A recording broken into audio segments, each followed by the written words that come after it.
Marcus Brennan rode the fence line at sunset, counting acres instead of blessings.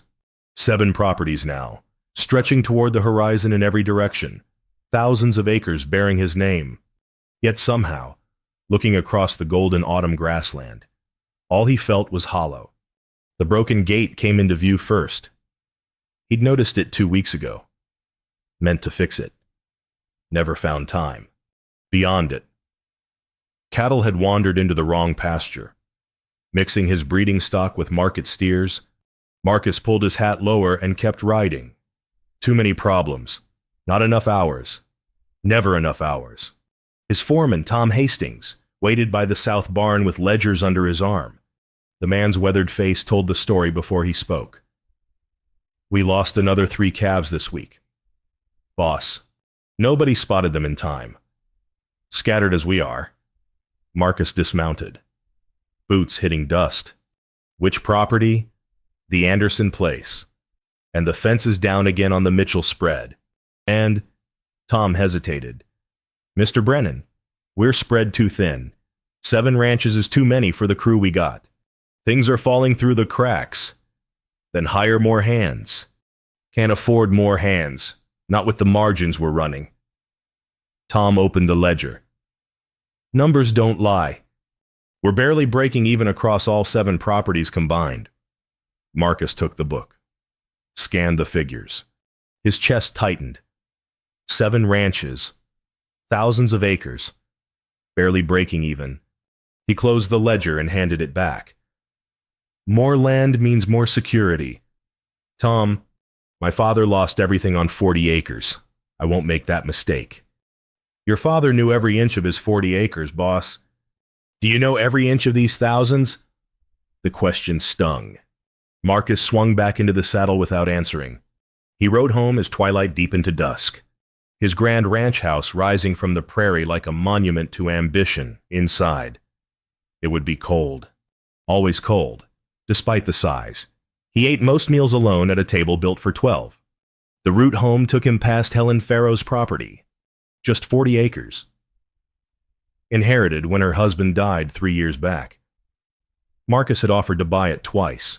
She'd refused both times with that gentle smile that somehow made him feel foolish. Tonight her place glowed in the fading light. Every fence stood straight and true. Her small herd grazed peacefully in rotated pastures. The barn doors were freshly painted. And from her modest farmhouse, lamplight spilled warm through curtained windows. Marcus slowed his horse. 40 acres. 1 woman. Yet everything about her small farm whispered completeness. Purpose.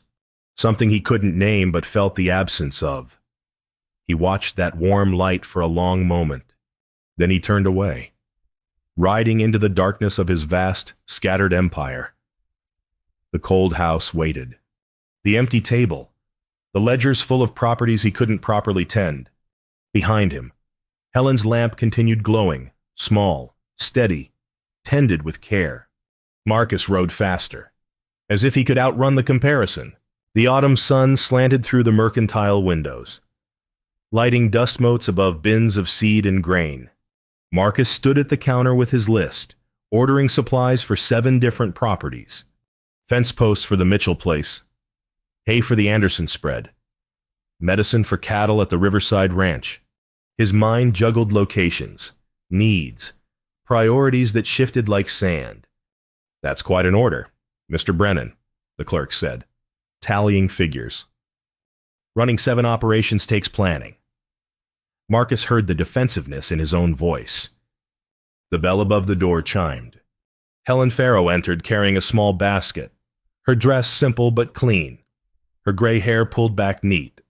She nodded to Marcus. Morning. Helen. Marcus. She approached the counter with a short list. 2 pounds of winter wheat seed, 1 pound of clover, ½ pound of the alfalfa mix. The clerk measured precisely while Marcus watched. Such small quantities, such careful calculation. Helen paid in exact change, no waste. Getting ready for winter planting, Marcus asked. Always planning ahead. Small farm requires precision. She smiled. Big harvest coming up for you across all those properties. Managing it now. Actually, all of them goodness. Helen's eyes held genuine curiosity. No judgment. Marcus, why do you need so much land? The question landed soft but cut deep. Marcus opened his mouth, closed it, scrambled for answers that suddenly felt hollow. Building something that matters. A legacy. The Brennan name means something in this territory? Does it? Helen tilted her head. Or does the Brennan name just mean more acres? Heat crept up his neck. My father struggled his whole life on a small spread. I swore I'd do better. Build bigger. Have options when trouble comes. And has it worked? Do you feel secure? Marcus thought of Tom's ledgers. The lost calves, the broken fences, the constant scrambling. I'm building toward it. I'll be harvesting soon, Helen said gently. Just my 40 acres. But I know every plant, every section, every need. Will you be harvesting too? Across all 7 ranches. The impossibility hung between them like smoke. Be everywhere at once. Know everything. Manage all of it personally. Marcus's jaw tightened. I'll manage. I'm sure you will. You always do. Helen picked up her seeds. Though I wonder sometimes what we're managing toward. More. Or enough. She left with a kind nod, the bell chiming her exit. Marcus stood at the counter surrounded by his scattered orders, fence posts, and medicine and hay for. Properties spread across 3 counties. The clerk began loading supplies into crates marked for different destinations. Outside, through the window. Marcus watched Helen load her small purchases into her wagon. Everything fit neatly. Everything had purpose. Her movements were unhurried, efficient, complete. His own wagon overflowed with chaos. 7 properties worth of needs. Supplies he'd have to distribute across impossible distances. Problems waiting at each location. Helen climbed into her wagon and drove away, heading back to her 40 tended acres. Marcus paid for his supplies and walked out into the bright autumn morning. The question followed him like a shadow. Why do you need so much? He had no answer. Had never needed one before. More land meant more success. Didn't it? The equation had always seemed simple. But standing in the street, watching Helen's wagon disappear toward her small, purposeful farm, the simplicity crumbled. What was he building? And why couldn't he stop? Marcus sat alone in his study past midnight. The lamp burned low, casting shadows across ledgers spread on his father's old desk. Numbers told stories Marcus didn't want to hear. The photograph watched him from its frame. His father, 30 years younger, standing proud in front of their original 40 acres. James Brennan had worked that land until his heart gave out at 52. Worked it hard, loved it deep, and still lost ground every year to drought or debt or simple bad luck. Marcus had been 17 when his father died. Standing at the grave, he'd made a silent vow. Never again. Never that vulnerable, never that small. He'd started buying land at 25. First the adjoining property, doubling his holdings, then another, then another. Each purchase felt like armor. More land meant more options, more chances. More proof he'd succeeded where his father failed. But the ledgers showed different proof. 7 properties, 6,000 acres total. Operating costs exceeding revenue by margins that made his stomach turn. He was drowning in land he couldn't properly tend, scattered across distances he couldn't cover, managing nothing well while trying to control everything. Marcus rubbed his eyes. Tomorrow he'd start the harvest rotation. Prove to Helen, to Tom, to himself, that quantity could equal quality if a man just worked hard enough. He'd personally oversee operations across all 7 ranches. Be present. Make it work through sheer determination. Show them all. His father's photograph caught lamplight. Those kind eyes that had watched 40 acres with devotion, Marcus had mistaken for weakness. What would James Brennan say about his son's empire of dust? Marcus stood and walked to the window. Across the dark prairie, miles distant, a small light glowed. Helen's lamp. Still burning late. probably planning her harvest with the same careful attention she brought to everything. 40 acres. One woman, and somehow that light felt like an accusation. "I'm not weak like you were, Pa," Marcus whispered to the glass. "I built something bigger, something that can't fail." But even as he said it, he knew the empire was failing. Had been failing for years while he bought more land to solve problems caused by having too much land. Running from his father's small grave toward, what, more land? Always more. He couldn't stop.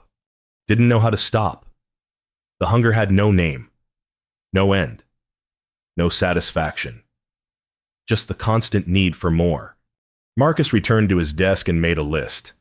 Day 1, supervise harvest at the Anderson place. Day 2, Mitchell spread. Day 3, Riverside Ranch. He'd rotate through all 7 properties, prove his system worked, show that an empire properly managed could thrive. It was impossible. He knew it was impossible. But pride wouldn't let him see another path, outside the window. Helen's lamp finally went dark. Her work complete, her plans made, her small farm ready for harvest. Marcus kept writing his impossible schedule. Dawn came while he was still planning how to be everywhere at once. The point of no return had passed hours ago. He'd prove them all wrong or break trying. The first week of harvest broke Marcus like a wild horse breaks green riders. He rose before dawn at the Anderson place, directing crews through morning mist. By noon, he was riding hard to the Mitchell spread where fence repairs couldn't wait. Evening found him at the Riverside Ranch, arriving just in time to learn 20 head had wandered through a gate nobody had noticed was open. Tom met him with bad news at each stop. Equipment breakdowns, delayed harvests, scattered cattle. Problems that wouldn't exist if someone was actually present to manage operations. "Boss, we need you to pick a property and stay put," Tom said on the 3rd day. "You're everywhere and nowhere. Crews don't know who's in charge when you leave." "I'm in charge." Of all of it? Marcus swung back into the saddle, already late for the next crisis. Meanwhile, across the valley, Helen's small operation hummed like a well-tuned engine. Marcus saw it in glimpses as he rode between his scattered properties, her fields, methodically harvested, her barn, filling with quality hay, her few cattle, content in rotated pastures that never overgrazed. He tried not to notice, tried to focus on his own chaos, but the comparison burned. By the end of the 2nd week, Marcus was running on coffee and stubbornness. He rode past Helen's place one evening, swaying in the saddle from exhaustion. The sun was setting, her day's work clearly done. She stood by her fence, checking the latch, when she spotted him. "Marcus Brennan, you look about ready to fall off that horse." He meant to keep riding. His pride demanded it, but his body betrayed him, slumping forward. "Just managing the harvest. Managing yourself into an early grave." Helen opened her gate. "Come have coffee. 5 minutes won't hurt." "Gotta get to the 5 minutes? Marcus, your empire won't collapse in 5 minutes. He dismounted because his legs wouldn't hold him in the saddle anymore. Helen led him to her porch, settled him in a chair that didn't wobble, brought coffee that was fresh and hot. Marcus drank in silence, around him. Helen's 40 acres radiated calm completion. Every tool in its place. Every chore finished properly. The fence he'd watched her check stood straight because she'd built it right the first time instead of rushing to the next thing. "How many properties did you visit today?" Helen asked. 4. And tomorrow? 3 more, then back to start the rotation again. Helen sat in the chair beside him. "Marcus, what are you trying to prove? That it works?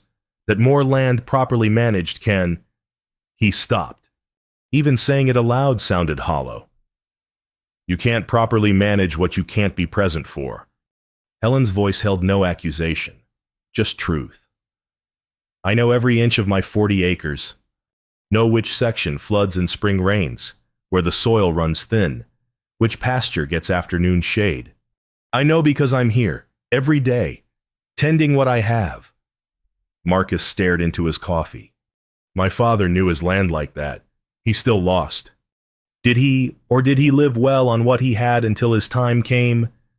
Helen stood. You should finish that coffee, then head home, get some rest.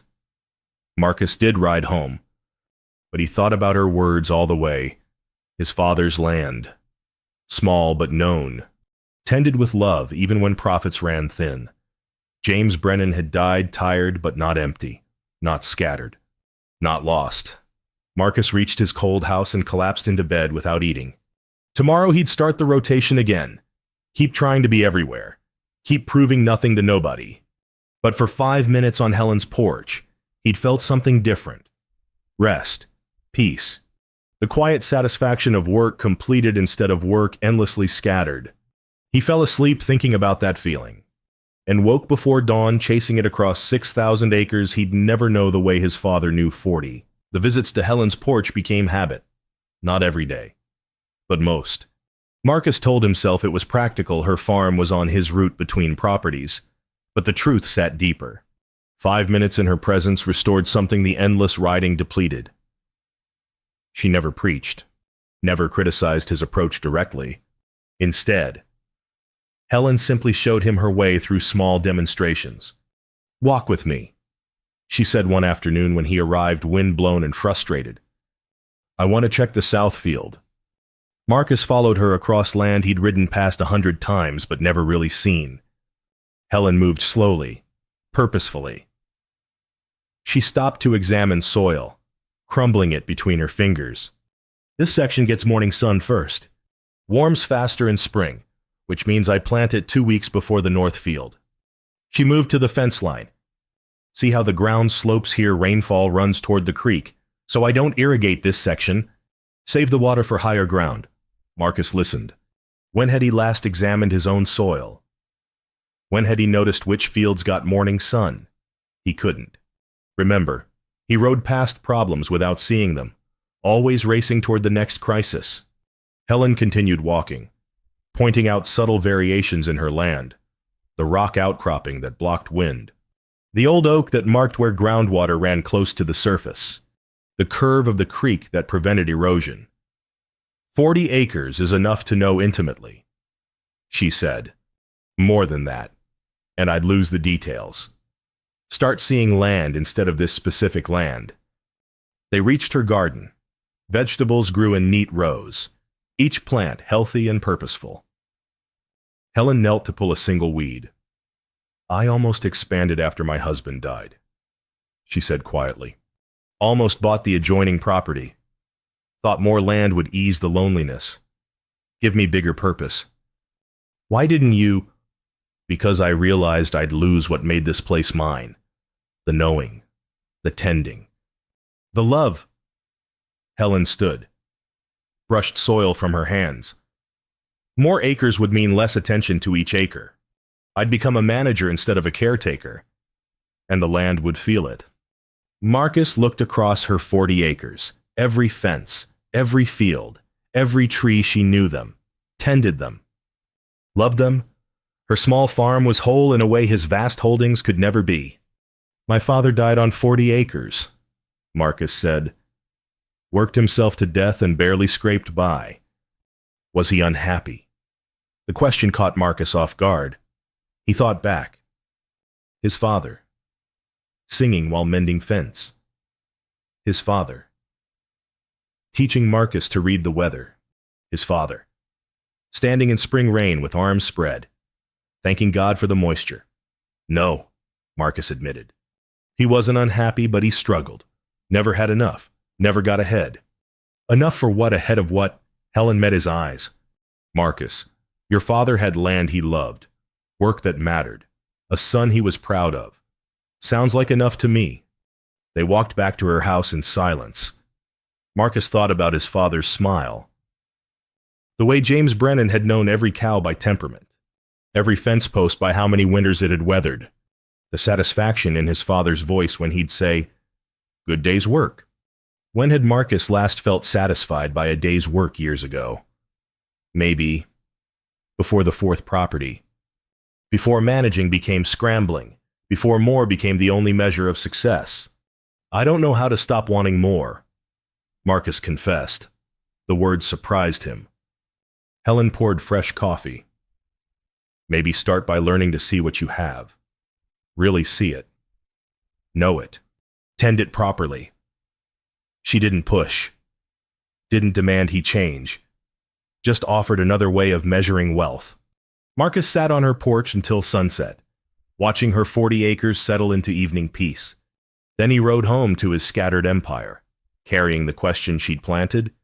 What if enough was actually enough? What if more was just another word for scattered? The question followed him through the next week's chaos, followed him through broken fences and lost cattle and ledgers that refused to balance, followed him until he couldn't ignore it anymore. The harvest tallies came in like Judgment Day. Marcus sat in his study with Tom, spreading ledgers across the desk. 7 properties, 6,000 acres. Numbers that should have added up to success.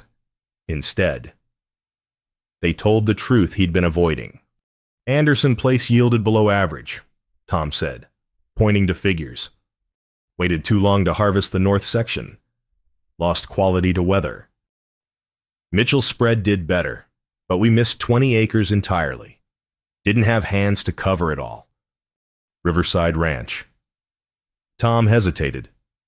Boss, half the herd is underweight. We're not rotating pastures right. Overgrazing in some sections, letting others go unused. Marcus studied the numbers. His chest tightened.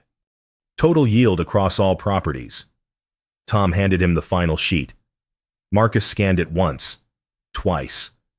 The numbers didn't change. That can't be right. It's right. Boss, I checked it 3 times. 7 properties, 6,000 acres. Average yield per acre significantly below county standards. Below what good land should produce with proper management. Below, what did Helen Farrow yield per acre? The question came out quiet. Tom pulled another sheet, hesitated. Boss, just tell me. 40 acres. She harvested every section at optimal time. Rotated crops perfectly. Her per acre yield is, Tom swallowed. It's 30% higher than our average. She made more profit on 40 acres than we made per acre across 6,000. The words hung in the air like smoke. Marcus stood and walked to the window. Outside, his vast holdings stretched toward the horizon. All that land. All that accumulation. All that scrambling and exhaustion and spreading thin. And Helen's small farm outproduced his empire. Per acre, per hour of work, per ounce of care invested. The town's noticing. Tom added, Helen brought in quality hay, top-grade wheat. Meanwhile, our harvest is scattered. Mixed quality. Late to market. Marcus said nothing. What was there to say? The numbers told the story. His pride wouldn't let him speak. He'd built an empire he couldn't manage. Accumulated land he couldn't tend. Chased quantity while quality crumbled. We need to consolidate. Boss, pick 3 properties. Maybe 4. Sell the rest. Focus on what we can actually get out. Tom stood slowly. Boss, the numbers. I said get out. The door closed softly. Marcus stood alone with his ledgers. His father's photograph watched from the desk. All that land bought to prove he was stronger than James Brennan. Better. More successful. And here he stood, 47 years old, owner of 6,000 acres, failing on a scale his father never could have imagined. Marcus thought of Helen's question. Why do you need so much? He'd had no answer then. Standing in his study surrounded by proof of his failures, he still had no answer. Just the hollow echo of more that had driven him for 20 years. More land, more holdings, more proof he mattered. But to whom? For what his father had died content on 40 acres. Marcus was dying of exhaustion on 6,000. The first frost came that night. Marcus stood on his porch watching ice form on fence lines he barely knew, somewhere across the valley. Helen's 40 acres settled into winter under her careful watch. Every section known, every need met, small and whole and abundant. Marcus's empire stretched cold and scattered into the darkness, an empire built on fear, maintained through pride, crumbling from the weight of its own empty accumulation. He couldn't sleep, just stood there in the cold until dawn came gray and unforgiving. Winter arrived with teeth. Marcus rode his fence lines in the bitter cold, seeing clearly for the first time in years. Every broken gate was evidence. Every overgrazed pasture was proof. Every scattered section of land he barely recognized was testimony to the truth he'd been running from. This wasn't a legacy. This was greed. The word had weight, substance. Marcus spoke it aloud to the winter wind. Greed. Not building something that mattered. Not securing his future. Just accumulating for accumulation's sake. Chasing more because more felt like success, even when it produced failure. His father had never been greedy. James Brennan had worked 40 acres with devotion, tended them with love, knew them with intimacy Marcus couldn't imagine. That small farm had fed the family, provided living, given purpose. It had been enough. Until his son decided enough was weakness. Marcus rode until his hands went numb.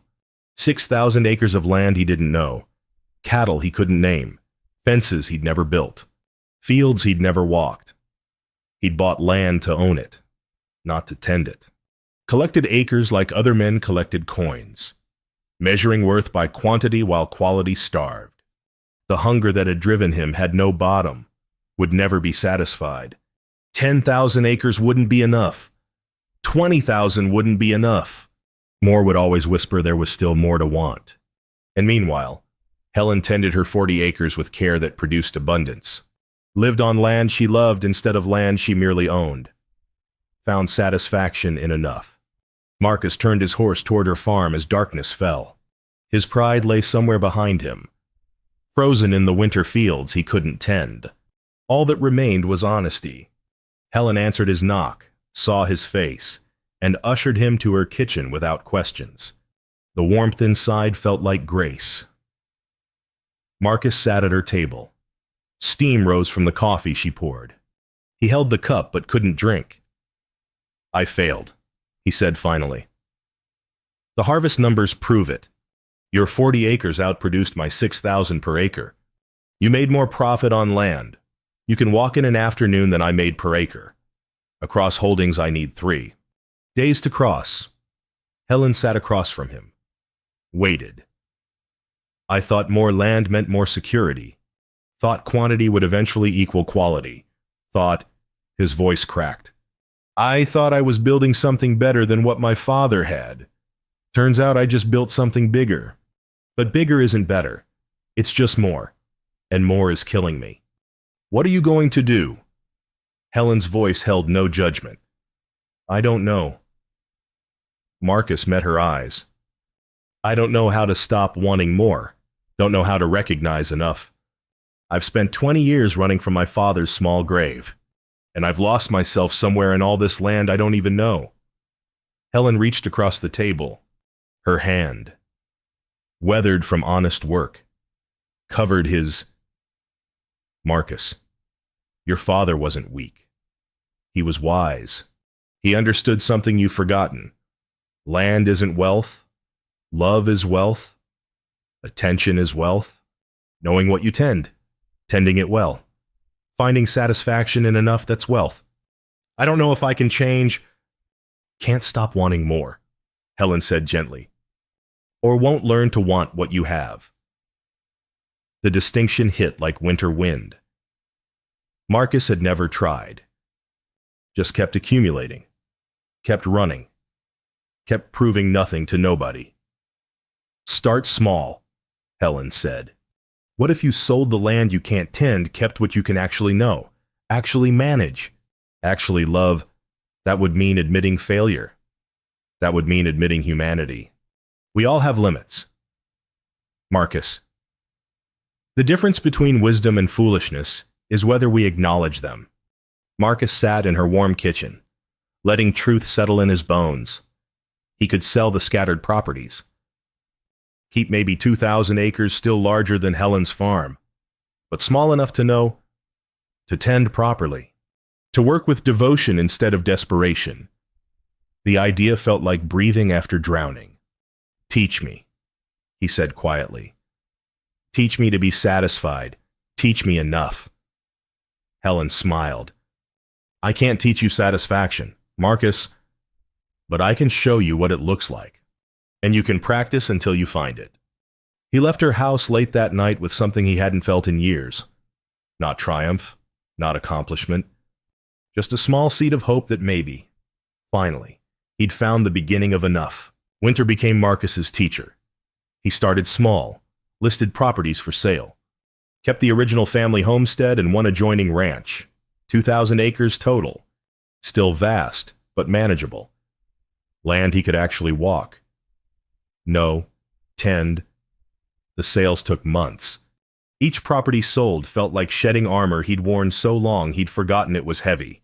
With each deed signed, Marcus felt lighter, freer, less scattered. He worked the kept land differently now. No more racing between crises.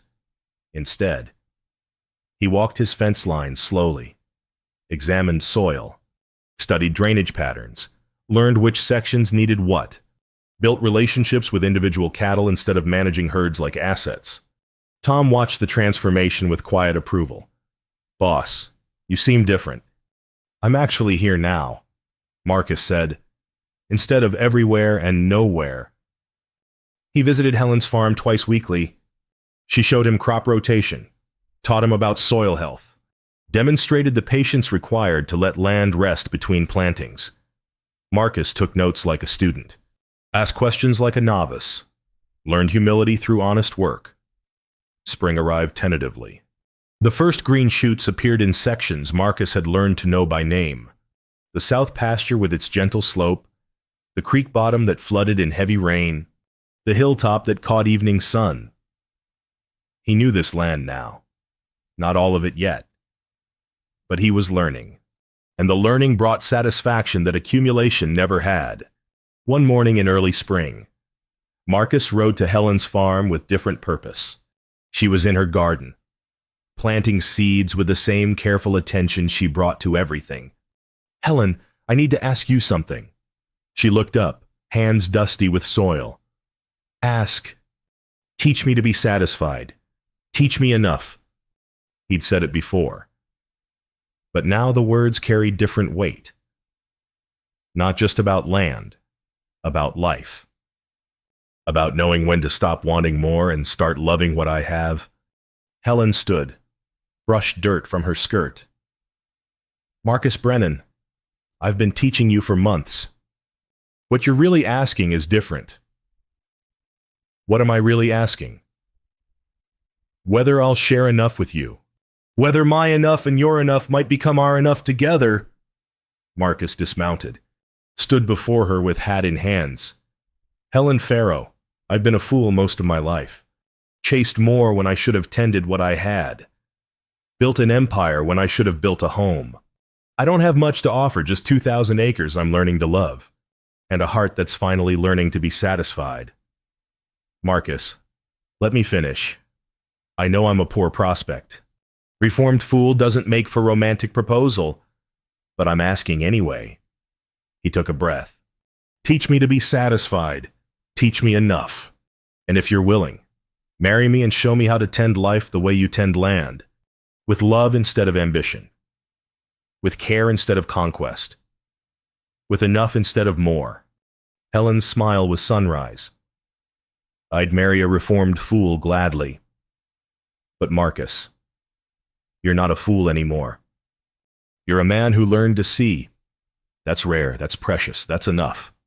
Is that a yes? That's absolutely a yes, on one condition. Anything. We merge our farms. Not your way buying mine. Not my way keeping separate. Together. A sensible operation. Well tended. Abundant because it's loved, not because it's large. Marcus pulled her close. The garden soil on her hand stained his shirt. He didn't care. For the first time in decades, he felt complete. 2,040 acres, he said. Still sounds like more than we need. Then we'll make it enough. Helen said, together. They married in the autumn, when harvest revealed the truth of transformation. The autumn wedding took place under oak trees between Marcus's kept land and Helen's 40 acres. Nothing fancy, just the community gathered to witness two people choosing enough over more.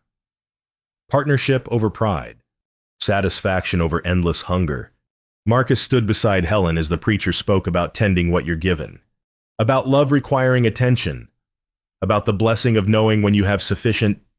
The words might have been about marriage, but they described land too, described life, described the lesson Marcus had spent a year learning.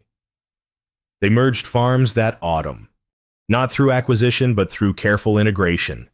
Helen's expertise in crop rotation combined with Marcus's larger acreage created something neither could have built alone. 2,040 acres, thoughtfully managed, purposefully tended, lovingly known. Marcus kept accounts differently now. He measured wealth in soil health, cattle temperament, fields that produced abundantly because they were given proper rest and attention. The ledgers showed profit. Yes. But more importantly, they showed sustainability. Enough to live well, enough to save, enough to give, enough. The word had become Marcus's favorite. Once it had felt like limitation. Now it felt like liberation. He walked fence lines with Helen in the evenings, discussing which pasture to rotate, where to plant winter wheat, how to manage the creek bottom when spring floods came. Conversations they had as partners, tending their merged life the way they tended their merged land. One evening, standing on the hill that overlooked their 2,040 acres, Helen asked, "Are you satisfied?" Marcus considered. The urge to want more still whispered sometimes. Old habits died hard. But now he recognized the whisper for what it was, greed disguised as ambition. And he could answer it. "I'm learning satisfaction," he said. "Learning that enough, properly tended, becomes plenty." The autumn harvest proved it. Their land, worked together with attention and care, yielded abundantly, not the scattered, mixed quality harvest of Marcus's empire days. Instead, crops planted at optimal times, rotated properly, harvested with precision, quality that brought premium prices, abundance that came from wisdom rather than accumulation. The town noticed. Other ranchers asked Marcus how he'd turned things around. He told them honestly, "I stopped trying to own everything and started learning to tend something. Stopped measuring success by acres and started measuring it by yield per acre, per hour of work, per ounce of care invested." "Sounds like you got smaller." One rancher said, "No." Marcus replied, "I got focused, got present, got enough." November brought the first snow. Marcus stood at the window of the home he now shared with Helen, watching white dust their fields. Fields he knew, land he loved, enough acres to tend well, few enough to know intimately. Helen joined him at the window, her hand finding his. "Do you ever miss it?" she asked. The empire, the vastness. Marcus thought about 6,000 scattered acres he'd never really known. The exhaustion of managing everything poorly instead of something well. The emptiness of more. "I miss the idea of it sometimes," he admitted, "the feeling that more meant success. But then I remember what it actually felt like. Always scattered. Never satisfied. Chasing a hunger that had no end. And now I know every section of our land. Know which cattle are ornery, which are gentle. Know where the ground freezes last, where spring comes first. Know the woman who taught me the difference between having and tending." He pulled Helen close. "Now I finally understand what I was grasping for all those years." "What was it?" "This, exactly this. Enough land to love, enough work to matter, enough partnership to make both stronger. Just enough." Outside, snow continued falling on 2,040 acres that represented everything Marcus had been searching for. In 6,000, warmth glowed from their windows, the same warm light that had called to him across the darkness when his empire was crumbling. Now he tended that light, shared that warmth, knew that enough, properly loved, was plenty. Helen's question from months ago echoed one final time. Why do you need so much? Marcus finally had his answer. He didn't. He never had. He just needed exactly this much, a woman who knew satisfaction, land they could tend together, and the wisdom to recognize when grasping could finally become gratitude. The snow fell on their tended acres. Marcus and Helen watched it in contented silence. Outside, the land they loved rested under winter's blanket, gathering strength for spring's abundance. Inside, two people who'd found enough stood together, finally satisfied.